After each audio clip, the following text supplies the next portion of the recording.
to The Wellness Effect. Smash that subscribe button so you don't miss out on our full-length episodes. We've established in previous episodes how important our diet and exercise are, but how do you start your journey to fitness? Would it be of any benefit to get some instruction from a personal trainer? Reuben Chokoe, a dedicated personal trainer and fitness professional, helps us take a closer look at this question. Welcome, Reuben. Thank you very much. I've always wanted to speak to a personal trainer. So what is a personal trainer? Personal trainer is a fitness professional that creates effective and safe exercise program for client according to the client's need. But also the ultimate goal is to make sure that client do get or reach their health and fitness goal. Amazing. And what was your journey to becoming a personal trainer? Like your origin story? I'll be honest. Yeah. I was qualified before even going to school because it's something that has always been in me. So I believe that God did qualify me first before I can even further my studies. Incredible. Yeah. And how does it benefit me as an individual who wants to hit some, fitness goals to have a personal trainer? If you've noticed, there's a lot of injuries that are happening in the gym. I guess that's the biggest win for someone who's with a personal trainer. But also in terms of setting goals, a personal trainer will always guide you to say this is the way to go, and also making sure that you are always motivated to go to the gym. Those for Excellent. me are the biggest win. And when you're assessing a personal trainer, so if I looked at you and I look at the size of those guns, but essentially, what should I be looking for when I'm looking for a personal trainer? Should I be looking at the physique to ensure like this guy or this girl looks the part and can train me? I believe the physique is a cherry on top. Yeah. But also there's so many things at the same time. Sure. I would say you ask questions because we can all look good and convincing. But the question is, do we all do the job? So I guess there should be the right questions to be asked. So when it comes to exercise and having a personal trainer, what comes first? Should I be focusing on my diet? Should I be focusing on my exercise? And I'll maybe speak from my own journey. I found it so difficult to balance the two. So what's the most important to help me reach my goals? For me, in my experience, they're both important. There's always been the ultimate win for me, especially if my clients are able to do them both, because you need a proper nutrition in order for you to function in terms of exercise. But also the good nutrition to function needs a proper exercise. So they need each other. So for me, that has always been the ultimate win. I like that both, they kind of complement one another. 100%. So when I reach out to a personal trainer, what's the minimum length of time that I need to have a personal trainer to see some transformation in my body? Is it in perpetuity? Do I have to keep the personal trainer for the rest of my life? Or is there almost like a time period that allows me to see some sort of transformation? It depends on the client's need. I guess that's the determining factor. However, personal trainers are very addictive, I must say. If I start with you today, you might not want to let go of me anytime soon because everything is being created for you. All you do is follow instructions and you get a push that you need, and you every now and then you see your body improving. And I guess once you start trying to do it by yourself, it becomes a little bit different. So you always want Reuben by your side. You mentioned something around personal trainers almost educating clients.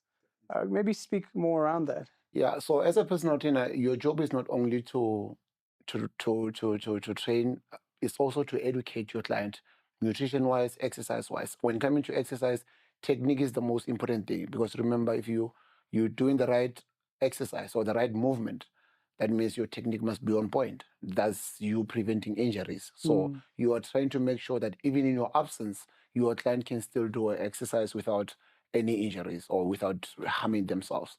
And what are kind of the biggest challenges you've seen with your clients when it comes to exercise and having a personal trainer?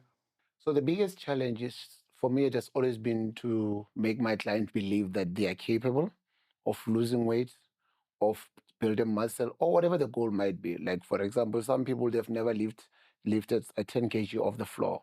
So it's my responsibility to make sure that they believe, and one day they will realize that actually I am capable, and that's a big win for me. It's so true. When I started gymming with a couple of friends and I was lifting the smaller weights, but over time you start to lift heavier and it 100%. changes It changes your your, psychology yeah, and your that's true. mindset around Yes. that. So that's the biggest win.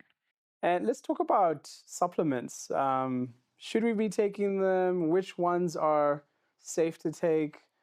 Supplement are necessary, especially if you're someone who goes to the gym every now and then. You are definitely going to need supplement. However, the supplement market is polluted with a whole lot of things, but they're the ones that are just basics that one needs when they go to the gym. And what are those basics? Could you give us some examples? Creatine. Okay. As I'm a fan of creatine. What is creatine for those of us who've never heard of it? It's a supplement that is not heavy on anything. It's just there to help with recovery, but also for your body in terms of strength. It does give you that strength. So for me, that has always been the number one supplement that I recommend to my client. Okay.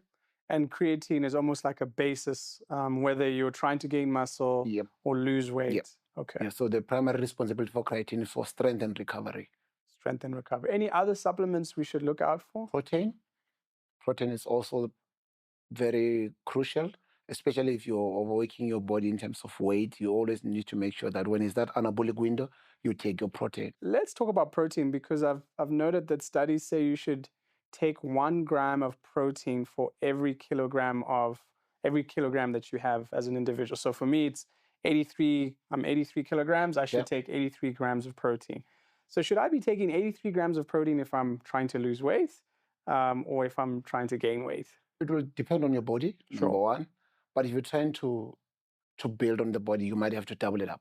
Okay. Because now that means the need is higher for your body. Yeah. I want to look like you. I need to eat 3 times the amount of protein I'm taking right now. I guess so. Excellent. And if someone's trying to lose weight, what's the sort of balance of protein? Should they be eating less protein and be in a caloric deficit? See, the deficit part of it is very important, and that's where diet and that's where you're going to see how solid the relationship between exercise and diet are. Because if you're trying to undereat and then you're overworking at the gym, it's also you are going to lose weight, but at the end of the day, you're not losing the right weight. You might end up losing muscle. So you have to know your basal metabolic rate. That is the amount of calories that your body is able to break down at rest. Okay. And then if you take it from there, then you are going to win. So you need to be careful of not eating less and not eating more. Because if you eat more, that means if you're going to the gym for an hour, you might be able to burn maybe 500 calories. But at home, you took 1.5. So you're more like not doing anything. So you need to be very careful. That's why I always say, know your body, know these things. These numbers are very crucial if you're someone who goes to the gym. That's why you need a personal trainer who's going to do a proper assessment with you and make sure you understand all the numbers on the small receipt, what they contribute and how they contribute in terms of you reaching your goal. Excellent. And, kind of the basic timeline, you spoke a bit about it, but how long should I have a personal trainer? Should I start with maybe 3 months, see my journey, then 6 months? I always say 3 months is reasonable to work on something. At the end of the day, it might not even be about losing weight. It can be about strength. Someone wants to improve their strength. So 3 months is always the right time to say, let's measure it with the first 3 months, and then we can take it from there. But I promise you, after 3 months, you might extend for a year. How do you then manage? So I've gotten a personal trainer. You've given me this new diet. How do I manage the costs? Because we have to consider those things, especially when it comes to diet. Yes. How do you kind of manage and balance that you don't overspend on your budget, but it's also almost sustainable in the long run? I think it goes back to knowing your food groups. We have carbohydrate, protein, and fats. You have to know which ones are the good ones. Now, I guess for me, that's has always been the win for everyone that I've trained to say, know your food groups. You don't have to go for a certain brand. You can literally get the same thing at a cheaper price, as long as it's the right thing that you're looking for. Reuben, this has been such an insightful conversation. I am ready to sign up and get my personal trainer Thank you very much, today. man. So we'll talk after this. Thank you very much, man. Anytime. Thanks for watching. Remember to subscribe and see you next time on The Wellness Effect. BankMed, the medical scheme of choice for the financial services industry. The Wellness Effect is proudly brought to you by BankMed, yours in good health.